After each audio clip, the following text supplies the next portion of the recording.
Welcome everybody to CEO Chat. My name is Al Cini, and my co-host Joe Asamendi is on vacation this week. We'll both be back in 2 weeks. We're both off next week. But my guest today is Dave Bookbinder, a returning guest and an old friend. It's nice to see you back here, Dave. Pleasure to be here. Thanks for having me. And you've got a lot of stuff to talk about, and let's start with the big news, which is that you're going to be hosting a program on RVN called Behind the Numbers beginning September 5th. Right. That's exciting. I know you've got a lot to offer there, and I know you're going to have some great guests. Why don't you talk a little bit about that program? Yeah, thanks so much. I'm super excited to be part of the RVN family. The show's, like you said, called Behind the Numbers. And in my world, what I do for a living, I spend a lot of time in the numbers, right? The axiom is that you can't manage what you can't measure. So business performance, business value, it's all driven by numbers. But what I've learned over the course of my career is that when you start to look a little bit behind the numbers, that's where the great stories are. It's business lessons learned, the ups and the downs, that's where the magic is. So we're going to go behind the numbers. My guests are going to be business leaders in the greater Delaware Valley area. And it could be accountants, attorneys, private equity folks, CEOs, other executives, people who serve in the C-suite, who have that experience in behind the numbers issues. Great. So you're going to be talking to people who have built companies based on behind the numbers, maybe soft factors that are not that easily quantifiable. Maybe they built it on it, but maybe they didn't. Maybe they learned the hard way, and that's part of the story. Oh, that's great. And actually, that could be very compelling. And you'll be talking to people who help companies go behind the numbers to figure out how to build their businesses. Correct. Using some of those factors. Yeah, I'm hoping that we're going to get some great insights that are going to be usable across the business community. Well, I know it's going to be good because this is the new cover for your book, the new ROI. I'm going to hold this up. You can get this on Amazon. Everywhere, actually. Anyway, it's all over the place now. It's everywhere. How long ago was it you wrote this book? Well, the book was published last fall, so we're coming up on just about the 1-year anniversary of its release, and that is new cover artwork. The message is still the same. Just put that back up. You got a great logo. That's terrific. Key with people on it. That's exactly. Great. So the message is still the same. Just the artwork's changed. Okay, but you've got a book 2 or version 2 next edition kind of in mind too, don't you? Yeah, I've got a book 2 in the same way I had a book 1. I didn't intend to write book 1, and I didn't intend to write a book 2, but it happens organically. So the answer is, yeah, there's content, and it'll eventually accumulate to the point where there will be a book 2. But I don't sit down every morning and contemplate what's book 2 going to look like and when's it going to go. It's just happening organically the same way the first one did. Well, it happens that we're part of the book. We happen to be chapter 13 of your book. And I remember that process, and it really did kind of grow organically. And I think what's exciting about this, Dave, is that there are an awful lot of people who come at this from the people side as people consultants.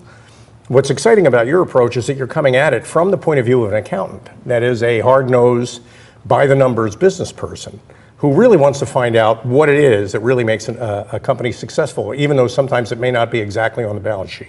Right, and I think I told you never call me an accountant, but I did mention that. You did mention that. Yeah. No, so yeah, my lens is a little bit different. In my world as a valuation professional, I've valued human capital, people, throughout my career. I just never thought that the way we do it told the whole story. And this is my journey in trying to understand better ways to think about putting a value on people and the impact that people have on the value of a business. Oh, that's terrific. And I know you're not an accountant, although you are. And you have a formula. Walk us through that formula. I love to hear this formula. Well, there's 2 ways to think about it. One is the value of people. And in my world, in the valuation community, we use what's called a cost to replace method. Again, it doesn't tell the whole story. It's what it would cost to replace or reproduce your workforce, right? The bigger picture is the value that people have on the value of a business enterprise. And I would get really wonky if I went down that path, but suffice to say that it's been proven that companies that do the right thing around investment in people enjoy what's called a lower cost of capital. And in valuation speak, the value of a business is the present value of future benefits, and you bring those benefits back to today's dollars at a cost of capital. So in theory, all things equal, lower cost of capital, greater valuation. Okay, great. I want to explore that a little bit more with you after the break. We're taking a break now, and for the first time ever on CEO Chat, we're doing the CEO Chat Top 10. These were the top 10 names for Dave Bookbinder's new show that did not make the cut. Thank you, Tyler, for teeing this up. Number 10, How to Cook Your Books. I thought that would have been a great title for you. Number 9, Judge Davy.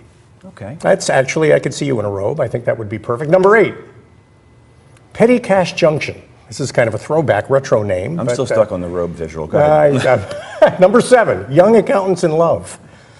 I've seen that movie, actually. I know. Well, you were Doesn't the only end well. one. You were the only one who watched. Number 6, Real Housewives of Bankruptcy Court. Ouch, nice. Number 5, Survivor, IRS audit. That would be good. That would be good. Number 4, You Bet Your Assets, which I'm really sorry didn't make it. Yeah. Number 3, You Can't Deduct Bail. And by the way, I was surprised to find that out. Is that true? Apparently it's I true. have to talk to my accountant. Number 2, Law and Order Special Valuation Unit. Nice. And the number 1 name that didn't make it, Wobbly Wheel of Fortune. And we'll be right back with Dave Bookbinder on CEO Chat after these messages.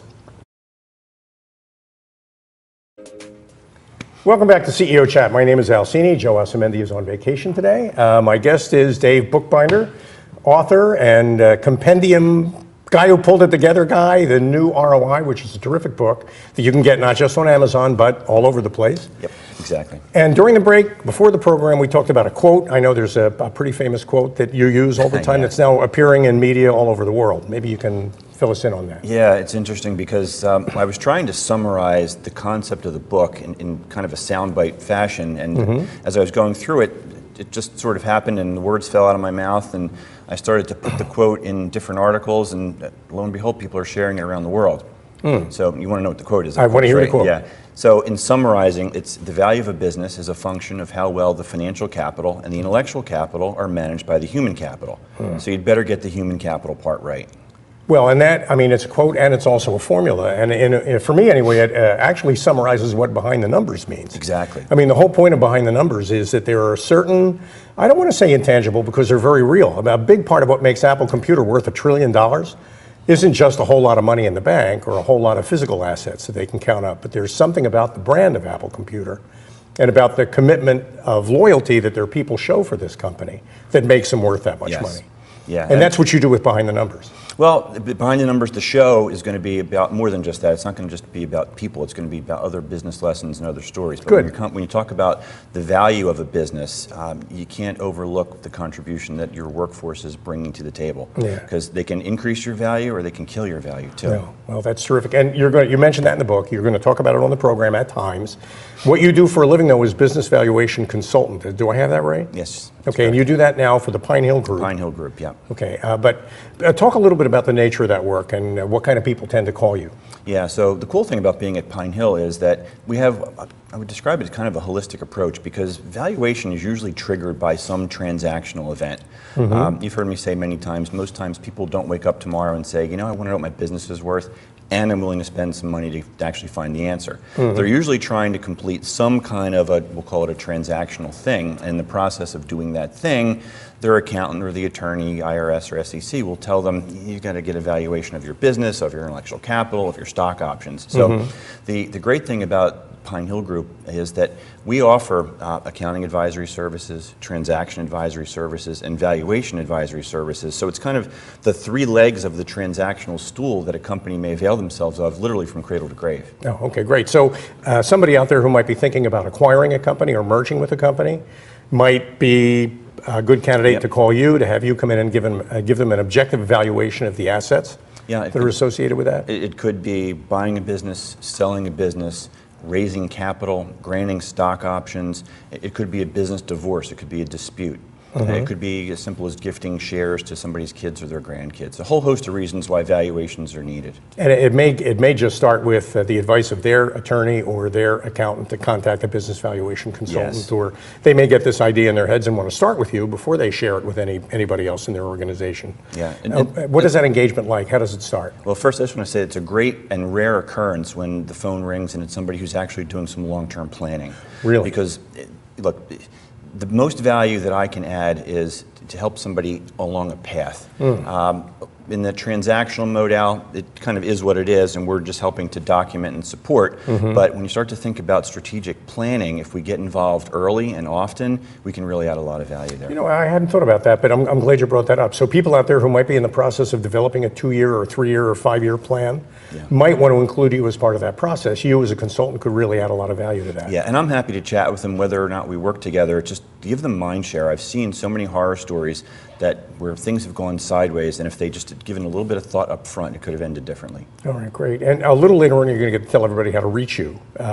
First conversation, no charge? I mean, can you have a conversation with somebody? I'm always happy to talk to somebody, no charge. Well, that's terrific. That's what I do. If you're in consulting, I think that's just part of you have what to you have do that. to do. I mean, really, the first step is really to get to know the person who might be working with you and find out where they're coming from. Yeah, because it's not just about understanding their problem, it's understanding personality and fit. So we'll go behind the numbers, right? It's about the process, it's about the person you're going to be working with. Okay. So if we're going to be involved in a valuation engagement, and if we're going to be involved really early, it could be several years that we're working together, you want to like the people that you're working with, and that goes from their perspective as well as ours. Oh, good. So would you call yourself a quant? I guess in a former life I would call myself a quant. I would say I've evolved now to something a little bit different. And what is the difference? What's changed?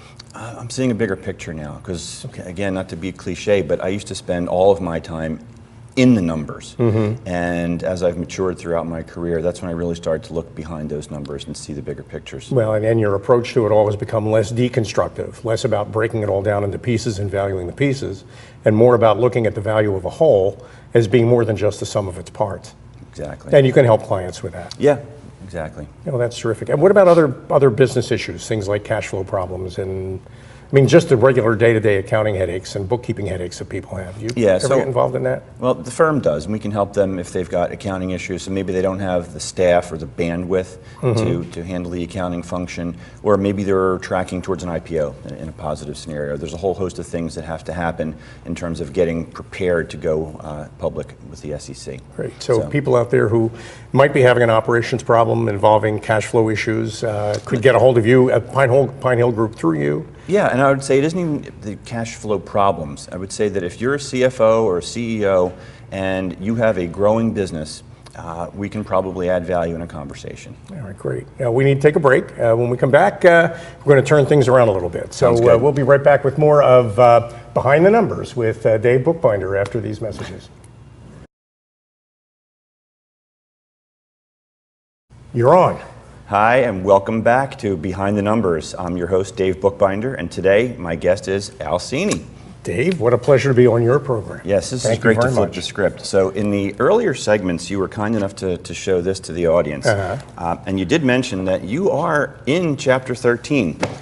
What flavor is your corporate Kool-Aid? Yeah. Talk to me about that.